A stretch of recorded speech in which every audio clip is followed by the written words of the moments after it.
नमस्कार। अपने बीच भारतीय जनता पार्टी के माननीय राष्ट्रीय प्रवक्ता और सांसद डॉक्टर सुधांशु त्रिवेदी जी आपको संबोधित करेंगे।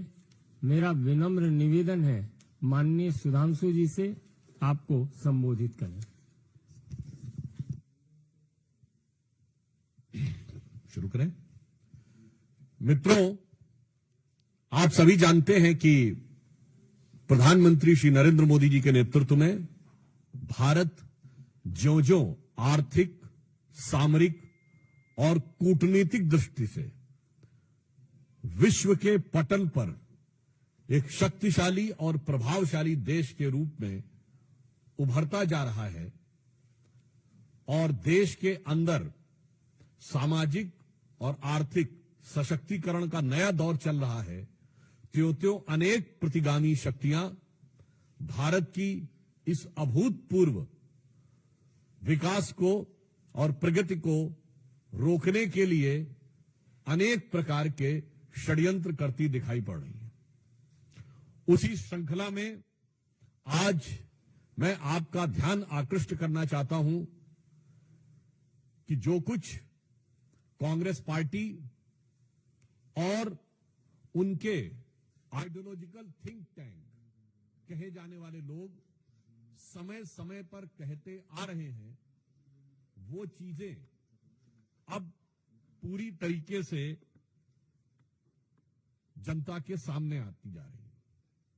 ओवरसीज कांग्रेस के प्रेसिडेंट सैम पित्रोदा, जो कांग्रेस के आइडियोलॉजिकल थिंक टैंक के प्रतीक माने जाते हैं, उन्होंने आज चाइना को लेकर जिस प्रकार का बयान दिया है, उससे यह बात बहुत साफ हो गई है कि कांग्रेस पार्टी के चीन के साथ हुए करार का इजहार सैम पित्रोदा ने दिन दहाड़े कर दिया है। प्रत्यक्ष रूप से साफ साफ दिखाई पड़ रहा है। और ऑन द लाइटर नोट मैं कहना चाहूंगा, हिंदी में कहावत होती है, गुरु गुड़ रह गए और चेला शक्कर हो गए, मगर यहां जो चेला है वो तो गुड़ रह गए और गुरु चीनी हो गए। परंतु गंभीर बात यह है कि जिस प्रकार की बात सैम पित्रोदा जी ने कही है, वो भारत की अस्मिता, भारत की कूटनीति और भारत की संप्रभुता पर बहुत गहरा आघात है।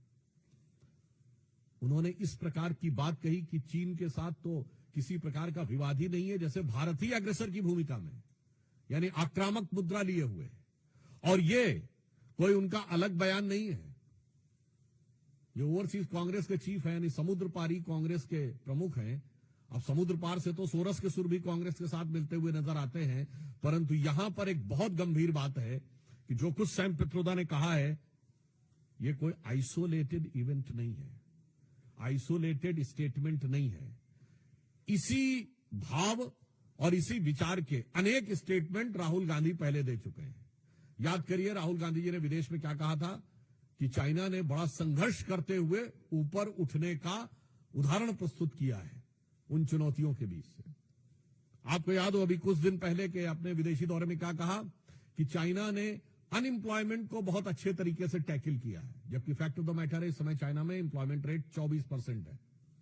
2023 में जनवरी से लेकर जुलाई के बीच में अनएम्प्लॉयमेंट रेट वहां पर बढ़ते बढ़ते हो गई 17-18%, और उन्होंने फिर जुलाई 23 से जनवरी 24 डाटा देना बंद कर दिया, फिर डाटा का बेस चेंज किया और जनवरी से लेकर अगस्त के बीच में किया, फिर बदले बेस पर भी वो 24% हो गई। मगर राहुल गांधी जी को उसमें बहुत महान चीज नजर आती है। फिर याद करिए, यही लोग कहते थे कि चाइना में प्रेस फ्रीडम इंडेक्स में हमसे ऊपर है, जबकि चाइना के डिफेंस मिनिस्टर ली शॉन्गफू गायब हो गए, चाइना के फॉरेन मिनिस्टर क्विंग गैंग गायब हो गए, वहां की सबसे बड़ी कंपनी अलीबाबा के चीफ जैक मा गायब हो गए, परंतु इनको उसमें भी नजर आता था। अब आप आइए, इसके बाद उन्होंने कहा कि इकोनॉमिक ग्रोथ बहुत शानदार की गई है।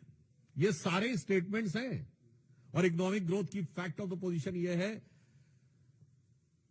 कि 2024 में दुनिया की सबसे बड़ी रियल एस्टेट कंपनी, जो एक चाइनीज कंपनी थी एवरग्रांड, उसकी लिक्विडिटी हो गई। हांगकांग कोर्ट ने कह दिया लिक्विडेट कर दिया जाए। चीन के ह्यूनान प्रोविंस में कई बैंक्स बैंकरप्ट हो गए, कितनी रियल एस्टेट कंपनीज बैंकरप्ट हो गई, that is one other thing. उस प्रक्रिया में जब हम यह देखते हैं कि यह बयान सैम पित्रोदा का आया है। पहली बात तो हम बहुत साफ करना चाहते हैं, भारत सरकार प्रधानमंत्री श्री नरेंद्र मोदी जी के नेतृत्व में विश्व के हर देश के साथ अच्छे और सौहार्दपूर्ण संबंध चाहती है, परंतु वो राष्ट्रीय स्वाभिमान, सुरक्षा और सुदृढ़ता को बनाए रखते हुए। अब इसके बाद उनका यह बयान कहना, तो मैं पूछना चाहता हूं, ये गलवान के शहीदों का अपमान है कि नहीं? मैं कांग्रेस पार्टी से सीधे पूछना चाहता हूं। गलवान में जो हुआ, हमारे 20 सैनिक बलिदान हो गए, और उसके बाद यदि आपका ओवरसीज का चीफ इस प्रकार की भाषा बोलता है तो यह निंदनीय है, भर्त्सना योग्य है, और यह भारत और भारतीय सेना, भारतीय सैनिकों के बलिदान का घनघोर अपमान है। इसलिए मैंने आपसे बात कही कि यह एक पूरा सीक्वेंस ऑफ इवेंट है जिसमें सैम पित्रोदा बोलते हुए नजर आ रहे हैं। वैसे ऑन द रेफरेंस मैं आपको पहले बता दूं, बोल चुका हूं तो एक बार रिमाइंड भी कर दूं। वैसे आपको पता है, भारत में एक दौर ऐसा भी था जब चीन को हमने सैनिकों को चावल प्रोवाइड किए थे। 21 जून 1952 को जवाहरलाल नेहरू की प्रेस कॉन्फ्रेंस में उनसे पूछा गया कि आपने क्या चीन की सेना को रसद प्रदान की है? तो उन्होंने कहा हाँ, हमने थोड़ी मात्रा में की है, पर वो हजारों टन चावल था। और कहा इसलिए कि उनको बहुत जरूरत है, हम उनको जिंदा रखने के लिए दे रहे हैं। जबकि उस समय तिब्बत में एट्रोसिटीज हो रही थी, और वो इसलिए था कि उस समय चाइना का नियरेस्ट शहर चेंगडू 2000 किलोमीटर से अधिक दूर था, और सड़कें भी खराब थी। भारत से तवांग से 250 पौने 300 किलोमीटर की थी, और सड़क भी अच्छी थी। यानी उस दौर से आज तक चला आ रहा है। तो मैं साफ साफ कांग्रेस पार्टी से कहना चाहता हूं कि कांग्रेस पार्टी ने स्पष्ट रूप से यह दर्शा दिया है कि वो चीन के साथ हुए अपने करार के प्यार में, राजीव गांधी फाउंडेशन को चाइनीज एम्बेसी से मिले हुए लोन के दबाव में बोल रहे हैं, और लगातार इस प्रकार के बयान दे रहे हैं। इसके लिए उनको आकर सीधे सीधे सफाई देनी चाहिए। और वो अनेक उदाहरण हैं, वो सब तो अपनी जगह है। दूसरा विषय, एक और अधिक महत्वपूर्ण विषय आया है, भारत के चुनावी व्यवस्था को किस प्रकार से ये समुद्र पारीय कांग्रेस के अध्यक्ष के साथ साथ ये समुद्र पार से एक दूसरे प्रकार की जो संकेत प्राप्त हो रहे हैं, वो भी यह दर्शाते हैं कि भारत के लिए किस प्रकार के दुरभिसंधियां भारत के अंदर बैठे हुए कुछ लोग और कुछ भारत विरोधी शक्तियों के साथ चल रही हैं। कि एक international foundation for electoral systems नामक एक संस्था है, जिसने 2011 में भारत की एक संस्था India international institute of election management, जो कि चुनाव आयोग के साथ संबंधित संस्था है, इसके साथ एक करार किया। और ये करार में जो पीछे से सपोर्ट आ रही है वो CEPPS consortium for election and political process strengthening नामक संस्था से आ रही है, जो जॉर्ज सोरेस के ओपन सोसाइटी फाउंडेशन के साथ उसके संबंध हैं, जिसने $500 million भारत में इन्वेस्ट किए एक माध्यम से, यूएसएड इत्यादि के माध्यम से, और इसके बाद से $3-3.5 लाख प्रतिवर्ष भारत में आते जा रहे थे। आज हम साफ साफ पूछना चाहते हैं कि भारत के इलेक्शन प्रोसेस, जबकि फैक्ट ऑफ द मैटर यह है कि 2020 में आप याद करिए, जब अमेरिका में चुनावी प्रक्रिया को लेकर अनेक प्रकार के प्रश्न उठे थे, तो भारत की चुनावी प्रक्रिया की तारीफ की गई थी कि जो इलेक्शन वोटर सिस्टम हमारे यहां है, वोटर आईडी कार्ड वाला, वो उनके यहां होना चाहिए। परंतु ये कौन सी शक्तियां हैं जो भारत में इस प्रकार चुनावी प्रक्रिया को प्रभावित करने, परिवर्तित करने या उसके अंदर कोई समस्या उत्पन्न करने के हेतु से आर्थिक अनुदान पाती हुई दिखाई पड़ रही थी? ये बहुत गहरा संदेह हमारे मन में उत्पन्न होता है। यानी बहुत साफ है कि सोरस की सुर, अंकल सैम के सुर, और उसके बाद जो कुछ यहां कांग्रेस बोलती है वो साफ नजर आता है। यानी अगर हम ये कहें, जो सैम पित्रोदा बोले हैं, ऐसा लगता है कि लिरिक्स जो है वो सैम पित्रोदा के हैं और उसके गीतकार सोरस हैं, और उसके ऊपर सिम्फनी बजाने का काम कांग्रेस पार्टी और इंडी गठबंधन के लोग कर रहे हैं। तो आज हम साफ साफ देश की जनता से कहना चाहते हैं कि अब कोई किंतु परंतु नहीं रहना चाहिए। और तीसरा विषय जो आप सबको ध्यान है, कांग्रेस के वरिष्ठ नेता और लोकसभा में उपनेता श्री गौरव गोगोई का जिस प्रकार के जॉर्ज सोरस के इस फाउंडेशन के साथ कनेक्शन नजर आता है, पाकिस्तान की एम्बेसी में उनकी बातचीत की फोटो, पाकिस्तान की दूतावास में मधुर मनोभावों के साथ वार्तालाप करते हुए और भारत में आकर भारतीय सेना, भारतीय वायुसेना, भारतीय अर्धसैनिक बलों के विरुद्ध कटुतापूर्ण शब्दों का इजहार करते हुए ये बातें अब बहुत साफ दिखाई पड़ती हैं कि देश के ऊपर आघात करने के एजेंडा बहुत साफ है कि विदेशी शक्तियों के लिए जो भारत के विरोधी शक्तियां हैं उनके लिए कांग्रेस की मोहब्बत की दुकान है, जिसमें मोहब्बत सोरस से भी है, मोहब्बत चाइना से भी है और भारत के अंदर एक दूसरे से लड़ाने का विधान है। याद करिए, ये कहते हैं उत्तर और दक्षिण को लड़ाओ। इनके कर्नाटक के वित्त मंत्री ने कहा था कि साउथ में रेवेन्यू कलेक्शन ज्यादा है तो उत्तर से अलग होना चाहिए। इनके तेलंगाना और तमिलनाडु के मंत्रियों ने उत्तर प्रदेश और बिहार के बारे में जो बोला वो क्या है, एक राज्य को दूसरे राज्य से लड़ाओ, उसके बाद भाषाओं को आपस में लड़ाओ, तमिल और हिंदी को लड़ाओ, फिर मराठी और बिहारी को लड़ाओ, फिर भाषा पे लड़ाओ, प्रांत पे लड़ाओ, क्षेत्र पे लड़ाओ और उसके बाद जातियों में लड़ाओ, अगड़े पिछड़े में लड़ाओ, सामान्य और दलित में लड़ाओ। यानी बहुत साफ है कि बाहर की शक्तियों के लिए मोहब्बत की दुकान और भारत में हर आधार पर वर्ग, प्रांत, जाति, भाषा पर नफरत की दुकान, नफरत के सामान। और इससे मैं अंत में यह स्पष्ट कहना चाहता हूं कि इससे श्री राहुल गांधी ने जो बयान दिया था कि has to fight with Indian state, वो अनायास मुंह से निकला हुआ लापरवाही में कहा गया बयान नहीं था, एक सुविचारित, सुव्यवस्थित योजना के अंग का प्रकटीकरण था। It was not just a careless slip of tongue, but it seems to be an expression of a well thought of structured design that how to demean and damage the India's strength and sovereignty. तो इसलिए अब हम बहुत स्पष्ट रूप से यह देश की जनता से कहना चाहते हैं कि यह सब कुछ जो दिखाई पड़ रहा है, चीन की तारीफ से लेकर, सोरेस फाउंडेशन से समर्थन से लेकर, भारत के अंदर सबको एक दूसरे से लड़ाने से लेकर और इंडियन स्टेट से लड़ाई करने की बात, मुझे लगता है अब किसी भी प्रकार का कोई बचाव का स्कोप कांग्रेस पार्टी के पास नहीं रह जाता है। और इस विषय पे कांग्रेस पार्टी से यद्यपि मैं अभी भी उनसे कहना चाहूंगा कि वो आकर अपनी स्पष्ट रूप से सफाई दें, परंतु मुझे लगता है कि उनकी सफाई देने का उनके पास कोई आधार नहीं बचा है।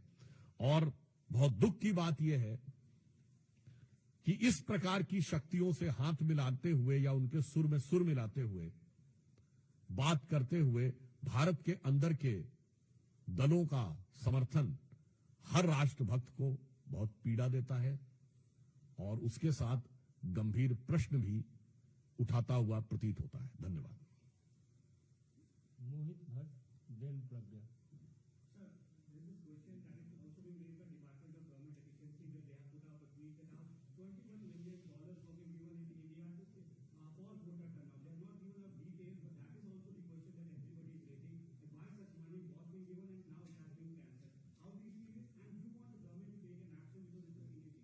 There are certain indications which are coming, now becoming gradually clear and explicit, that how those things are going or were intended to interfere in the Indian elections.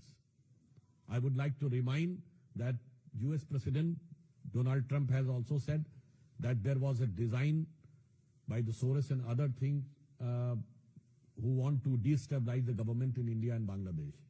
And also I would like to remind that the last Lok Sabha election was the only election in the history of India in which a foreign government has given a statement. The Russian government officially has said, their external affairs spokesperson has said that there is a foreign interference in India.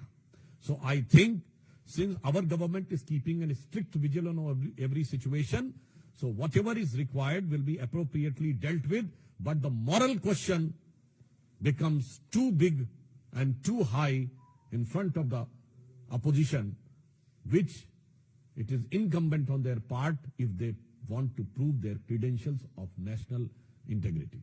Pragya,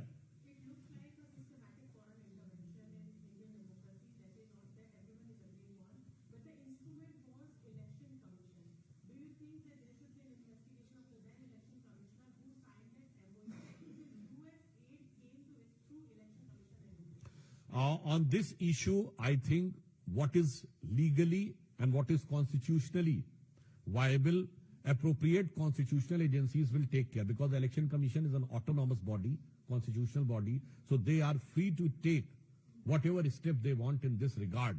So that is one constitutional aspect.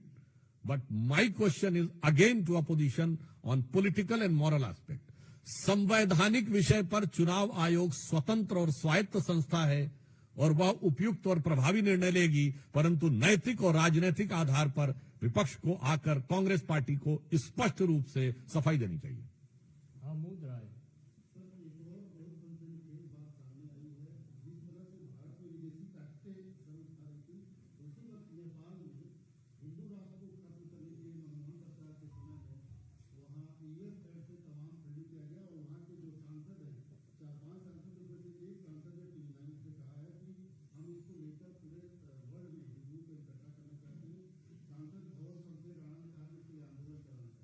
देखिए, इस प्रकार की कई घटनाएं हुई हैं और मैं एक और बात आपसे कहना चाहता हूं इस क्वेश्चन के आंसर के संदर्भ में।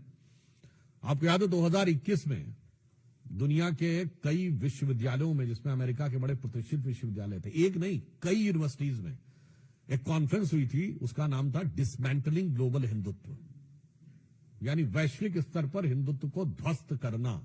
फिर 2023 में भारत में 22 और 23 दोनों में कॉन्फ्रेंस हुई तमिलनाडु में, इरेडिकेशन ऑफ सनातन धर्म, यानी सनातन धर्म का समूल नाश करना। और अब उनकी फंडिंग कहां से हो रही है, ये तो अब अमेरिकन एजेंसीज के जो स्रोत उभर के सामने आ रहे हैं उनकी जांच में उससे उभर कर सामने आता जा रहा है। और मैं पुनः यह बात कहना चाहूंगा, फिर कोई इस बात को जाके चेक कर ले, यही 2021 का वर्ष है जिसके बाद बहुत से स्टांस भारत के समाज, देश और वर्ग और जाति के बारे में कांग्रेस का चेंज होना शुरू हुआ। और मैं फिर आपसे कहता हूं, एक हेनरी लूसी फाउंडेशन है यूरोप की, जिसमें एक क्रिस्टोफर शर्लॉट करके इंडोलॉजिस्ट थे, सो कॉल्ड इंडोलॉजिस्ट, उन्होंने भी एक प्रोजेक्ट निकाला था, हाउ टू टैकल हिंदू मेजॉरिटेरिज्म। मैं दर्शकों से कहता हूं, जो करोड़ों लोग सुन रहे हो, इन सब चीजों को जाके चेक करिए, तब आपको समझ में आएगा कि मोदी जी किस परिस्थिति में देश को चला रहे हैं। और उसके बाद जो लोग इल्जाम देते हैं, तो उनके लिए एक लाइन कहना चाहूंगा मोदी जी की तरफ से कि हमें इल्जाम मत दीजिए, बहुत अफसोस होता है, हमें इल्जाम मत दीजिए, बहुत अफसोस होता है, बड़ी तरकीब से कश्ती यहां तक लेके आए हैं और बदल देते हैं हम दरिया की लहरें अपनी हिम्मत से, आंधियों में भी अक्सर चिराग हमने जलाए। तो आप सोचिए कि इन विपरीत परिस्थितियों में देश को लेकर आगे चलना पड़ा। अरुण दांता,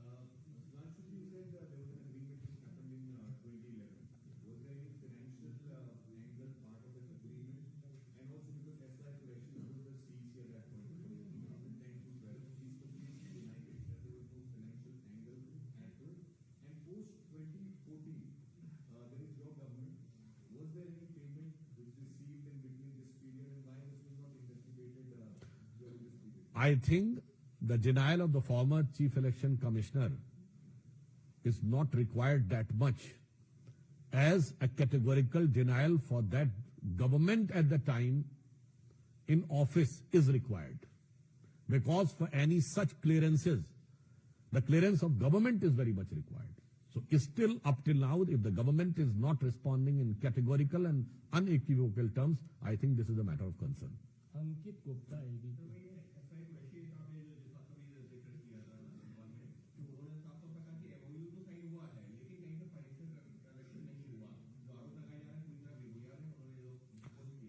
मैंने पुनः कहा कि पूर्व चुनाव आयुक्त के द्वारा इस विषय को कहने की अपेक्षा से अधिक हमारी अपेक्षा है तत्कालीन सरकार के प्रमुख लोग रहें, क्योंकि वो ये बताएं, कम से कम इसमें यह बात तो साफ हो गई कि एमओयू हुआ है, तो आधी बात पर तो किंतु परंतु समाप्त हो गया। अब वो किन परिस्थितियों में हुआ है, किसने उसको प्रेरित किया है और किसके द्वारा वो संचालित था, मानवीय बात है। चुनाव आयुक्त को संभवतः इस विषय की जानकारी नहीं होगी, तो हम संचालनकर्ताओं से पूछ रहे हैं, क्योंकि यूपीए सरकार तो वैसी भी थी कि वहां तो प्रधानमंत्री भी ऐसे थे जो कोई संचालित होते थे, कहीं वो स्वतः कार्य नहीं करते थे। तो इसलिए मैं संचालनकर्ताओं से पूछ रहा हूं, और वो इस प्रकार के बयानों के ओट में बचने का प्रयास नहीं कर सकते, तिनके की ओट में पहाड़ छुपाने का प्रयास नहीं कर सकते। अंतिम प्रश्न है ठाकुर रविंद्र सिंह जी ने।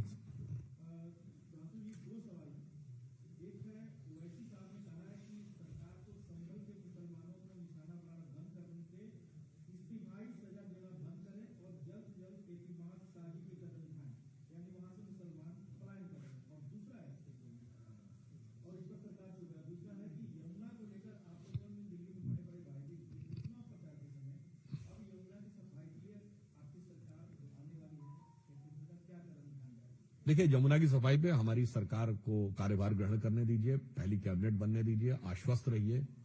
साबरमती रिवर फ्रंट से लेके और जिस प्रकार आपने प्रयागराज में भी और वाराणसी में गंगा को साफ होते देखा है, यमुना जी को भी हम उतनी ही निष्ठा से, श्रद्धा से और समर्पण से कार्य करेंगे। और जहां तक आपने ओवैसी जी की बात कही, तो मुझे लगता है कि मुस्लिम समाज को सबसे ज्यादा निशाने पे तो ओवैसी जी की वजह से आना पड़ता है, क्योंकि वो हैदराबाद के सांसद हैं, पर उत्तर से दक्षिण तक कहीं भी हो, जिसे वो पुराने गीत में कहते हैं ना, धुम धुम धड़म धड़ैया रे सबसे बड़े लड़ैया रे, तो वो उत्तर से दक्षिण तक हर जगह लड़ने को तैयार रहते हैं। और वो लड़ने को जाते हैं और पीछे से वो क्योंकि जो सो कॉल्ड सेकुलर दल है, अब ये उनको उनसे भय प्रतीत होता है, क्योंकि उनकी पार्टी का नाम MIM है, उसमें 2 बार M है, तो हो सकता है इस कारण से उनको ज्यादा समस्या महसूस होती हो। तो यहां पे मूलतः किसी वर्ग, किसी समाज के प्रति कोई भेदभाव का भाव नहीं है, समस्या उन लोगों के विचार में है, क्योंकि वो लोग मुस्लिम समाज को सिर्फ अपराधियों और आतंकवादियों से जोड़ने का प्रयास करते हैं, कानून तोड़ने वालों से जोड़ने का प्रयास करते हैं। वो कभी अच्छे और सच्चे राष्ट्रभक्त मुस्लिमों के साथ, चाहे ब्रिगेडियर उस्मान हो या डॉक्टर APJ अबुल कलाम हो, वो हमारे केरल के गवर्नर आरिफ मोहम्मद खान साहब हो, बिहार के गवर्नर आरिफ मोहम्मद खान साहब हो, अथवा बड़े से बड़े हमारे अच्छे जो अभी जिनकी डेथ हुई, उस्ताद जाकिर हुसैन, उस्ताद बिस्मिल्लाह खां, उस्ताद बड़े गुलाम अली, उस्ताद अमजद अली खां, इनका कभी नाम सुना है आपने ओवैसी जी के मुंह से? इसलिए हमारे तरफ से कोई समस्या नहीं, समस्या उनकी जहनीत में। बहुत बहुत धन्यवाद।